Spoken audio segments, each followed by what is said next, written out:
సంఘటనం ఒక యజ్ఞం సమిధగమన జీవనం భరతమాత పాదాలకు మూవలం ఆమె మోము పైన చిరునవ్వులం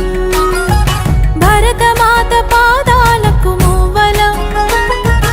ఆమె మోము పైన చిరునవ్వులం సంఘటనం ఒక యజ్ఞం సమిధగమన జీవనం